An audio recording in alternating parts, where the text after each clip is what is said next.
ഇത് ജവഹർ കോളനി, നഗരത്തിൻ്റെ ഒരു പരിച്ഛേദം. കുശുമ്പ്, കുന്നായ്മ, പാരവയ്പ്, പരദൂഷണം, കാലുവാരൽ തുടങ്ങിയ കലകളിൽ കഴിവ് തെളിയിച്ച കുറേ നഗരവാസികൾ. അതോടൊപ്പം സ്നേഹവും നന്മയും കുസൃതിയുമൊക്കെ കെട്ടുപോകാതെ സൂക്ഷിക്കുന്ന ചിലർ. ഇവരുടെ സംഗമഭൂമിയാണ് ഈ നഗർ. ഓരോ ദിവസവും അല്ല, ഓരോ നിമിഷവും ഇവിടെ പ്രശ്നങ്ങൾ ഉണ്ടായിക്കൊണ്ടിരിക്കും.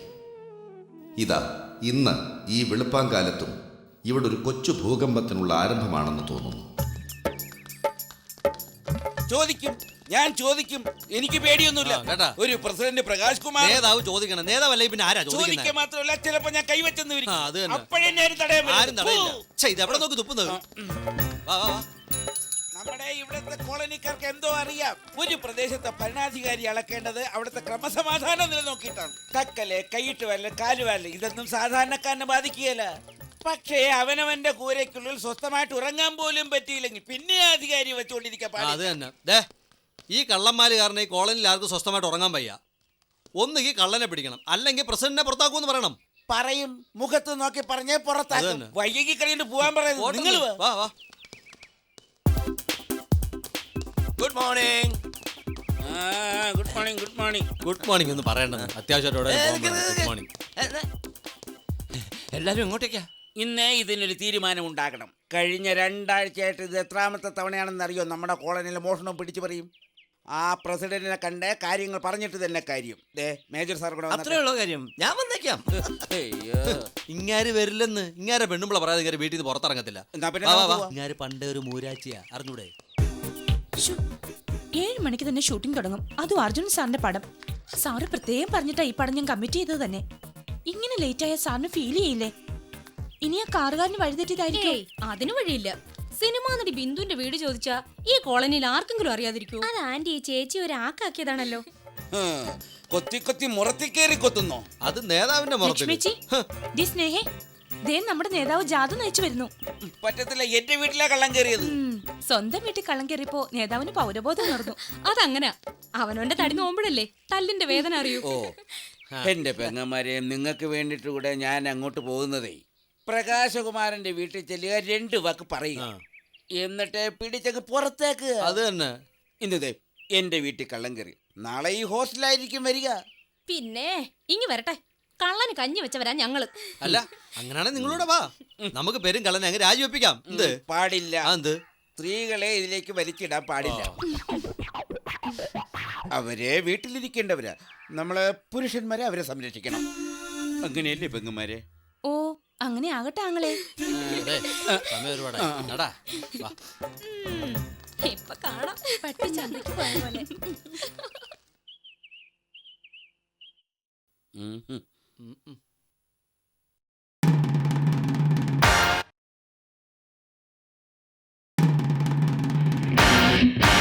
ഞാൻ പോട്ടാ.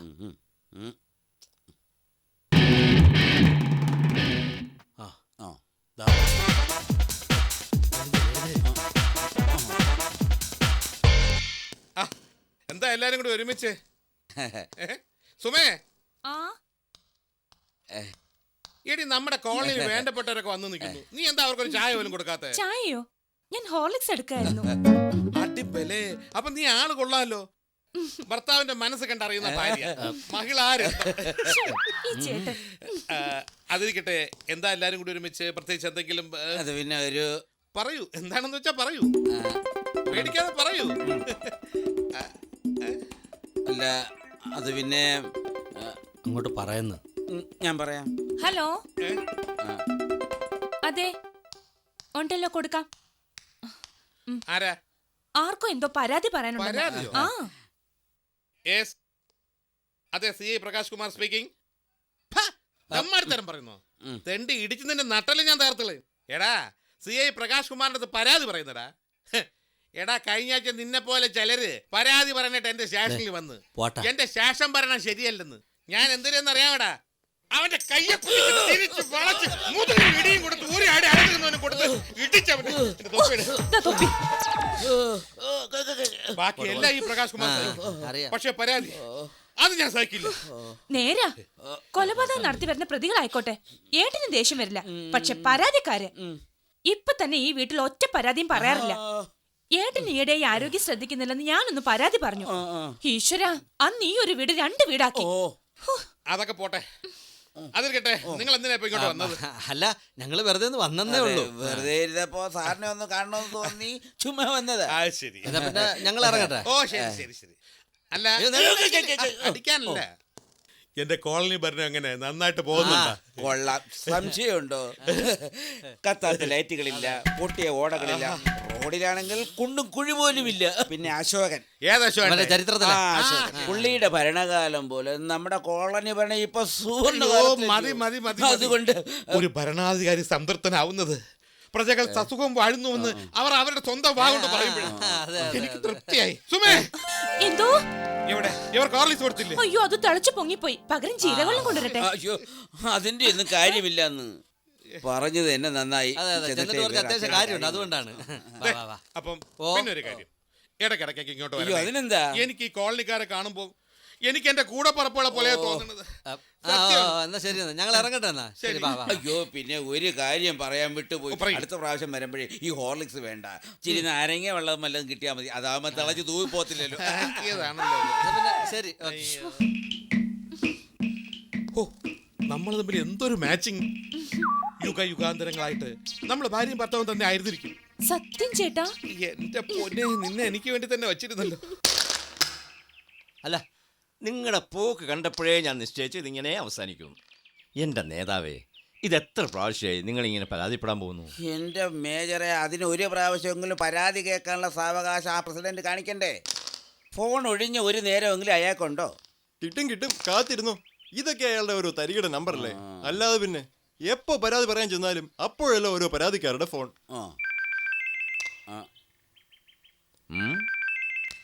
ഹലോ, ഏത് ആണോ? കൺഫേം ആയോ? നാളെയോ? Okay, very good, thank you. എടോ നേതാവേ, ഒരു സന്തോഷ വാർത്തയുണ്ട്. നമ്മുടെ ചാക്കോച്ചൻ തിരിച്ചു വരുന്നു. എടോ, മുൻ കോളനി പ്രസിഡന്റ് ചാക്കോച്ചൻ നാളെ വൈകുന്നേരം കക്ഷിയും ഫാമിലിയും ഇവിടെ ലാൻഡ് ചെയ്യുന്നു. എന്റെ മേജറെ, ഇതെനിക്കൊരു വാർത്ത തന്നെ. എനിക്കിപ്പോ സന്തോഷമായി. ഇതൊരു ഉത്സവമാക്കി മാറ്റി ഞാൻ, നമ്മുടെ ഈ കോളനിയുടെ. ഓക്കെ, എല്ലാരും വിളിക്കണം. എടോ പ്രകാശ് കുമാറേ, തൻ്റെ എല്ലാ കളികളും ഇതോടെ ഞങ്ങൾ അവസാനിപ്പിക്കും.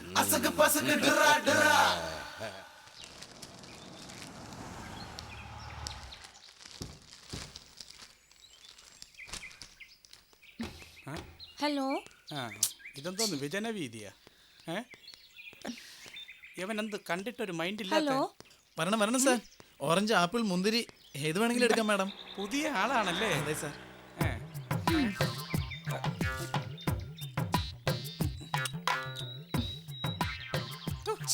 ഓറഞ്ചാണ് പോലും. സാറേ, വേണ്ട സാറേ, ഞാൻ എടുത്തുതരാം. കാശ്മീർ ആപ്പിളാ മാഡം. വില അല്പം കൂടുതലാ, കിലോയ്ക്ക് 120. കിലോയ്ക്ക് 120 രൂപ? അതെന്താ അങ്ങനെ ഒരു വില? അല്ലെങ്കിൽ തന്നെ വിലയിലെത്തിരിക്കുന്നു. എല്ലാം കൂടെ വാരി പൊതിഞ്ഞ് വെക്കുന്നെട്. വെക്കുന്ന. ഇപ്പൊ എടുക്കാം. എല്ലാം കൂടെ വാരി പറക്കി ഇട്. എടുത്തു സാർ. എന്തിത്ര താമസം?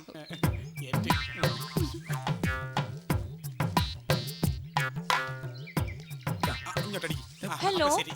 അതെ, ഇല്ല. മാഡം, എന്റെ പൈസ എന്നില്ല. പൈസ? എന്തൊരു പൈസ? അതെ, ഇത് CI പ്രകാശ് കുമാർ സാറിന്റെ ഭാര്യ, സർക്കിൾ ഇൻസ്പെക്ടർ പ്രകാശ് കുമാറിന്റെ.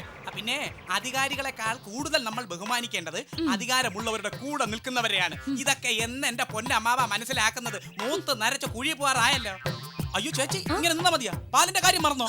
അയ്യോ, ഞാനെന്തൊക്കെ മറന്നു. വേഗം വാ, വാ, വാ. എന്റെ പൈസ വാങ്ങിക്കും. നല്ല ബെസ്റ്റ് ആപ്പിള്. അതെ, 2 കവർ പാല്. കാശ്മീർ ആപ്പിളാണ്. വേഗം. താങ്ക്സ്. വാ. അതെ, കാശ്. എന്തോ ഏ? കാശോ? ഞാൻ ചിരിച്ചിരിച്ചാവും. CI പ്രകാശ് കുമാർ സാറിന്റെ ഭാര്യയുടെ കയ്യിൽ നിന്ന് കാശോ? കഷ്ടം. അതെ, ഇത് DYSP സഹദേവൻ സാറിന്റെ അളിയന്റെ ബൂത്താ. ആണല്ലേ? കാശ് എന്നിട്ട് പോണം. ഇതൊക്കെ നേരത്തെ പറയണ്ടേ? എന്താ? ഫോൺ. ഹലോ. എടാ, നീ ആ ഫോൺ വെച്ചിട്ട് കാശം കൊടുക്ക. എന്റെ ചേച്ചി, ഇത് എപ്പോഴും നമ്മൾ രക്ഷപ്പെടാൻ വേണ്ടി കാണിക്കുന്ന നമ്പർ അല്ല. ഇപ്പൊ വന്നത് ഒറിജിനൽ ഫോണാണ്. എന്താടാ? എന്റെ ചേച്ചി നമ്മുടെ ചാക്കോച്ചൻ വരുന്നോന്ന്.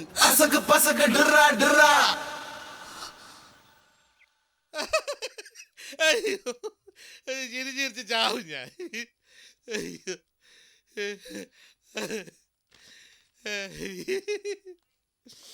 അയ്യോ നിങ്ങൾ അറിഞ്ഞോ ചാക്കോച്ചൻ വരാൻ പോകുന്നു? എന്റെ മനുഷ്യ, മുൻ പ്രസിഡന്റ് ചാക്കോച്ചൻ വരുന്നു. തമാശക്കാരി ഭയങ്കര തമാശക്കാരി. എന്ത് തമാശ? എന്റെ മമ്മി അച്ഛൻ ബോബന് മോളിലെ മോളെ കുറിച്ചാ പറഞ്ഞേ. ഈ മനുഷ്യനെ കൊണ്ട് ഞാൻ തോറ്റു. ഒരു വിവരവും ഇല്ല, വിദ്യാഭ്യാസവും ഇല്ല. വിദ്യാഭ്യാസം ഇല്ല നിന്റെ അച്ഛന്. അത് തന്നെ അവനും പറഞ്ഞത്. അങ്ങോട്ട് മാറ്. ചാക്കോച്ചനെ പ്രസിഡന്റ് ആക്കാനേ ഇപ്പോഴും ഒരു ഗൂഢനീക്കമുണ്ട്. അതിന് കലാംക സമ്മതിക്കും. ഏത് കലാമിക്ക? എടി അബ്ദുൽ കലാംക, നമ്മുടെ ഇന്ത്യൻ പ്രസിഡന്റ്. അയ്യോ, ഇതേത്? ഞാൻ പറഞ്ഞത് ശരിയല്ലേ? എടാ പിന്നെ മക്കളെ, ആരാ ഇപ്പോഴത്തെ ഇന്ത്യൻ പ്രസിഡന്റ്? ഞാൻ പേപ്പർ വായിച്ച് 2 ദിവസമായി. അതല്ലേ? ഓ, മോൻ പറയുന്നതിലും കാര്യമില്ലാതില്ല. ഈ കോളനിയിലെ പ്രസിഡന്റിന്റെ കാര്യ പറഞ്ഞത്. എടി അത് ഞാനല്ലേ. അത് ഇന്ന് വരെ. പക്ഷെ നാളെ ചാക്കോച്ചൻ വരുന്ന വഴി പ്രസിഡന്റ് ആക്കാനുള്ള നീക്കവും അവിടെ നടന്നുകൊണ്ടിരിക്കുന്നത്. വരുന്ന വഴി നേതാവും കൂട്ടരും ആഘോഷത്തിന് വരെയുള്ള പുറപ്പാട് നിൽക്കുന്നത് ഞാൻ കണ്ടു. ഇല്ല, ഇത് ഞാൻ സഹിക്കില്ല. ഇത് മാത്രം ഞാൻ സമ്മതിക്കൂല. എന്റെ കട്ടച്ച ഭഗവതിയാണ് സത്യം.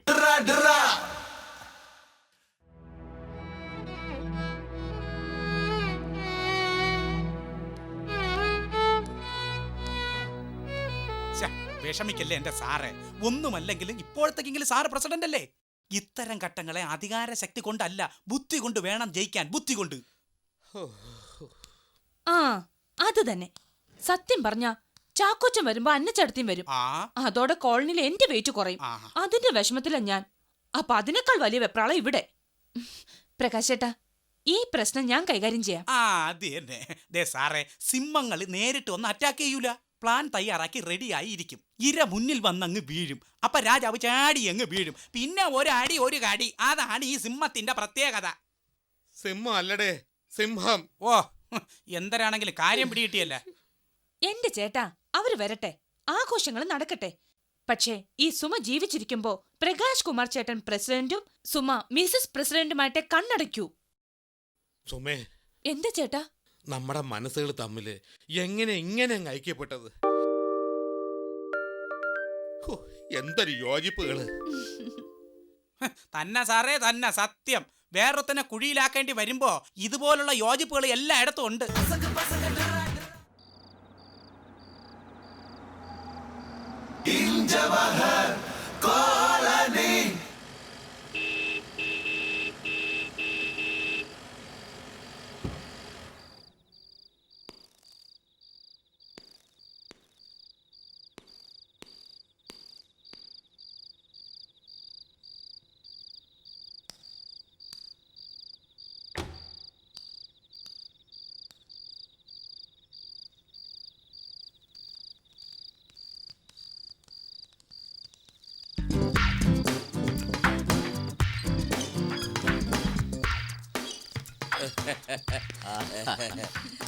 എന്റെ കർത്താവേ, ഇതെന്താ എല്ലാരും കൂടെ? കോളനിയിലേക്കുള്ള നിങ്ങളുടെ തിരിച്ചുവരവിൽ ഞങ്ങളുടെ സന്തോഷം രേഖപ്പെടുത്തുക. എന്നാ പിടിച്ചാട്ടെ. അല്ല, എവിടെ നമ്മുടെ പ്രസിഡന്റ് പ്രകാശ് കുമാർ? നിങ്ങൾ രണ്ടുപേരും കാണാൻ വേണ്ടി ചേട്ടൻ ലീവ് എടുത്ത് നിൽക്കായിരുന്നു. പക്ഷെ പെട്ടെന്നൊരു അത്യാവശ്യ ഡ്യൂട്ടി, അതുകൊണ്ട് എന്നെ ഒരു ഡ്യൂട്ടി കിട്ടു. എന്നാലും എന്റെ അന്നമ്മ ചേട്ടത്തി എത്ര നാളായി കണ്ടിട്ട്. രണ്ടിനെ ഈ കോളനി നോടിച്ചില്ലെങ്കിൽ എന്റെ പേര് സുമയെന്നല്ല.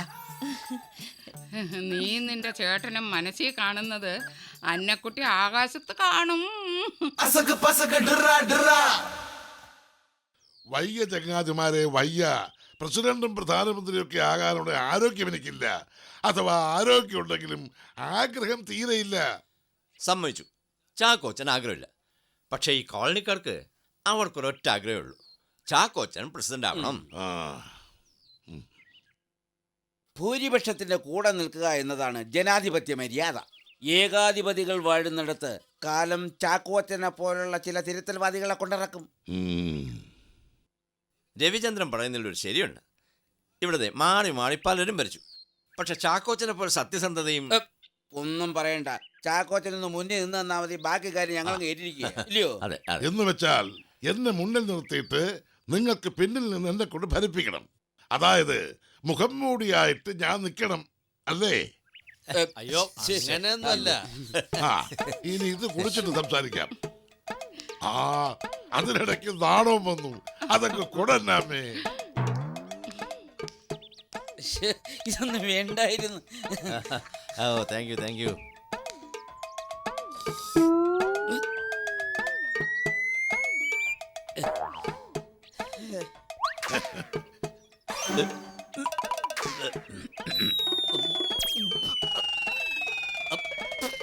എന്താ സംഗതി? ഓ, അതാണല്ലേ ചുക്ക് കാപ്പി. അന്നാമ്മ അങ്ങനെ ചുക്ക് കാപ്പി കാച്ചിലെ കപ്പ തന്നെ നാടൻ രീതിയാ. കുറച്ചുകൂടെ എടുക്കട്ടെ? ഓ, കുറച്ച് കുടിച്ചപ്പോഴുള്ള പാട് കണ്ടില്ലേ? എന്നിട്ടാ ഇനി കുറച്ചുകൂടി. എന്റെ അന്നാമേ, നമ്മുടെ നാട് പാടെ മാറിപ്പോയി. വൈകിട്ട് ജ്യൂസും കട്ട്ലറ്റും സോസും ഒക്കെയാ ഇവിടെ. ചുക്ക് കാപ്പി കുടിക്കണ്ട, ആ പേര് കേട്ടാൽ മതി അപ്പ ഛർദിക്കും. ഇങ്ങനെയുള്ള പ്രജകൾക്ക് ഒത്ത രാജാവാ ഇപ്പൊ ഇവിടുത്തെ പ്രസിഡന്റും. എന്റെ ആമാശയം കത്തിപ്പോയി. ചാക്കോച്ചൻ പണം നേരാ. നാടും മാറി ഞങ്ങളും മാറി. ഇനി എല്ലാം പഴയപടിയാക്കി എടുക്കണം. അതിന് ചാക്കോച്ചൻ തന്നെ പ്രസിഡന്റ് ആവണം. അതെ. മഹാദേവ, പ്രസിഡന്റ് സ്ഥാനത്തേക്ക് ഞാൻ മത്സരിക്കണമെന്നാണല്ലോ നിങ്ങൾ കൽപ്പിച്ചു പറയുന്നത്. ഏതായാലും ഞാൻ ഒരിക്കൽ കൂടി ഈ കോളനിക്ക് ഒന്ന് കാണട്ടെ. പിന്നൊരു കാര്യം കൂടി, അടുത്ത ബുധനാഴ്ച ഞങ്ങളുടെ വെഡിങ് ആനിവേഴ്സറിയാ. ഞാൻ എല്ലാവർക്കും ഒരു സദ്യ ഒരുക്കുന്നുണ്ട്. ആ ആഘോഷത്തിൽ വെച്ച് ഞാൻ പ്രഖ്യാപിക്കും പ്രസിഡന്റായി മത്സരിക്കണമോ വേണ്ടായോ എന്ന്. അത് കൊള്ളാം. ഇനി ഇങ്ങനെ അടങ്ങിയിരിക്കാൻ പറ്റില്ല. അങ്ങനെ ഇരിക്കാൻ ഞാൻ ഒട്ടും ഉദ്ദേശിച്ചുമില്ല. 30ാം വിവാഹ വാർഷികം. എനിക്കിത് സഹിക്കാനോ നാട്ടുകാരോട് ക്ഷമിക്കാനോ പറ്റില്ല. നന്ദിയില്ലാത്തവർക്കും തെണ്ടികൾ. ഇന്നലെ വരെ എന്നെ പേടിച്ചും ബഹുമാനിച്ചും നടന്നവർ ചാക്കോച്ചൻ വന്നോടെ രാഖി രാമൻ തകടം പറഞ്ഞിരിക്കുന്നു. എന്റെ കട്ടച്ച ഭഗവതി, നീ തന്നെ എനിക്കൊരു മാർഗം കാണിച്ചു തരണേ. ഹലോ, എന്തു പറ്റി? ഓഹോ, ശരി. ആര്? ആ ദീപക്ക. അയാൾക്ക് 2 ആഴ്ചത്തെ ലീവ് വേണോന്ന്. അയാൾ പങ്കെടുത്ത വിവാഹ സദ്യയിൽ ഭക്ഷ്യവിഷബാധ. ഭക്ഷ്യവിഷബാധ? എന്റെ കട്ടച്ച ഭഗവതി, ഇത് വെച്ച് ഞാൻ ഇവിടെ ഒരു കലക്കും. മണിയാ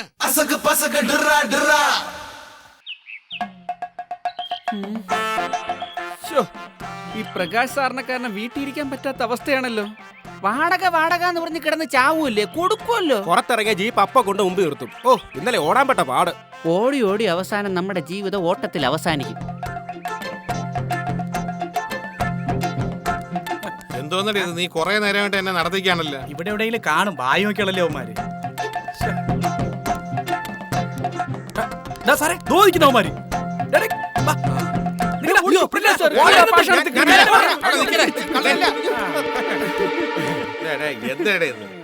എന്തെന്നെ നീയൊക്കെ എന്നെ കാണുമ്പോ ഇങ്ങനെ ഓടണത്? മണിയാ, ഇന്നലെ അവന്മാർ എന്റെ ജീപ്പിന് മുമ്പ് ചാടിയിട്ട് വട്ടം കറങ്ങിട്ട് അങ്ങ് ഓടിക്കള. അയ്യോ, അത് സാറിന്റെ ജീപ്പായിരുന്നു. ഓട്ടത്തിൽ സാറിന്റെ ജീപ്പാണെന്ന് നോക്കാൻ സമയം കിട്ടില്ല. പിന്നെ നീ എന്തിനു ഓടിക്കളഞ്ഞു? അത് ഓടിയതല്ല, ഓടിപ്പോയതാ. എന്തിന്? വാടക തന്നില്ലല്ലോ. മണിയാ, യവനെ പോലുള്ള ഓട്ടക്കാരന്മാർക്ക് വീട് വാടക കൊടുത്തല്ലേ ഉടമസ്ഥ അവസാനം ഓടിപ്പോ. ഞാൻ ചിരിക്കും. എവിടെയാ മൂന്നാമൻ? അവൻ വേറൊരാളെ കാണാൻ പോയിരിക്കുക. നല്ല ഗുണമുള്ള കാര്യത്തിനാണ്. ആ, ഞാൻ വന്ന കാര്യം എന്തിനാണെന്ന് അറിയാമോ? വീട് ഒഴിപ്പിക്കുന്ന കാര്യം പറയാനായിരിക്കും. അല്ല എന്തിനാ? അവിടെയാണ് നിങ്ങൾക്ക് തെറ്റുപറ്റിയത്. വാടക വാങ്ങുന്നില്ലെന്ന് മാത്രമല്ല 6 മാസത്തേക്ക് വാടക വേണ്ടെന്നും വെച്ചിരിക്കുക. അതുമല്ല, ഞാൻ നിങ്ങൾക്ക് ചിലത് അങ്ങോട്ട് തരാനും കൂടിയാണ് ഇപ്പൊ ഇങ്ങോട്ട് വന്നിരിക്കുന്നത്. അടിയായിരിക്കും. മണി അതങ്ങേറേ.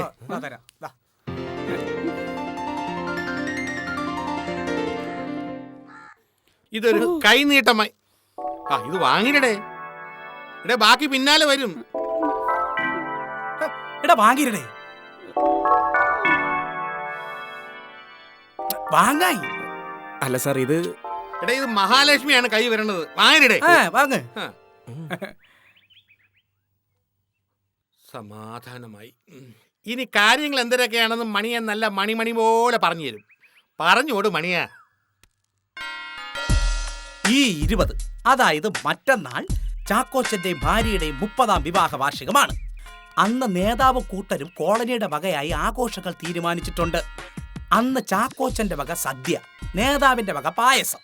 എല്ലാറ്റിനുമൊടുവിൽ ചാക്കോച്ചനും ഭാര്യയ്ക്കും കോളനിയുടെ വിവാഹ വാർഷിക സമ്മാനമായി പ്രസിഡന്റ് പദവിയും. മനസ്സിലായ?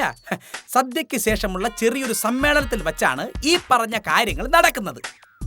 പക്ഷേ സദ്യ കഴിഞ്ഞ സമ്മേളനം നടക്കൂല. അതെന്താ? നിങ്ങൾ ചാക്കോച്ചന്റെ വീട്ടിൽ ചെല്ലണം. അവിടുത്തെ എല്ലാ കാര്യങ്ങളിലും സജീവമായിട്ട് പങ്കെടുക്കണം. ഇന്ന് പോലും മണിയൻ അവിടെയാണ് ഡ്യൂട്ടി. അല്ല, നീ അല്ലറ ചില്ലറ കാറ്ററിംഗ് വിദഗ്ധനല്ലേ? അപ്പൊ ജോലികളെല്ലാം എളുപ്പമായില്ല. സദ്യയുടെ നിന്റെ മണിയൻ കുപ്പിയിലൊരു സാധനം തരും. അത് സദ്യയിൽ ചേർത്താൽ പിന്നെ ഒരു ചെറിയ ഭക്ഷ്യവിഷബാധ. സെലിബ്രേഷൻ ഹാളിൽ നിന്നും ഹോസ്പിറ്റൽ വാർഡ് വരേക്ക് ഒരു യാത്ര. 2 ദിവസം സുഖചികിത്സയുടെ. എന്റെ പൊന്ന് സാറെ, കൊടുക്കണ ചോറ് വിഷം ചേർക്കാൻ ഞങ്ങളെ കൊണ്ട് പറ്റില്ല. അതിപ്പോ എന്ത് സഹിക്കേണ്ടി വന്നാലും ശരി. ആര് പറഞ്ഞല്ലേ കൊടുക്കണ ചോറിലെന്ന്? നിങ്ങൾ ഉണ്ടാക്കുന്ന ആഹാരത്തിലല്ല, നേതാവിന്റെ വീട്ടിൽ നിന്ന് കൊണ്ടുവരുന്ന ഭക്ഷണത്തിൽ വേണം അത് ചേർക്കാൻ. അതോടെ ഒരു വെടിക്ക് 2 പക്ഷി. സദ്യ അലങ്കോലമാവുകയും ചെയ്യും, സാറിന് പ്രസിഡന്റ് പദവി തുടരുകയും ചെയ്യാം. എങ്ങനെ? അല്ല, അതിപ്പോ നമ്മൾ അങ്ങനെ ചെയ്താല് അതോടെ കോളനിക്കാർ തന്നെ നേതാവിനെയും ചാക്കോച്ചിനെയും കൈകാര്യം ചെയ്തുകൊള്ളു. പിന്നെ കേസ് അതൊക്കെ ഞാൻ തന്നെ നോക്കിക്കൊള്ളാം. പിന്നെ ഇത് ചെയ്യാതിരിക്കുകയോ ആരോടെങ്കിലും പറയുകയോ ചെയ്താൽ കുഞ്ഞുങ്ങളെ ഞാൻ എൻ്റെ തനി ഗുണം കാണിക്കേണ്ടി വരും. വാദി പ്രതിയാവും. ചാക്കോച്ചനെ ഒഴിവാക്കാൻ നിങ്ങളെ നേതാവ് ഉപയോഗപ്പെടുത്തിയെന്നാവും. കേട്ടല്ലോ? പിന്നെ എന്നെ നോവിക്കരുത്, ഞാനൊരു പാവാണലിയാണ്. പാവണിയാണ്. സാറിന്റെ ഒരു ഉപമ.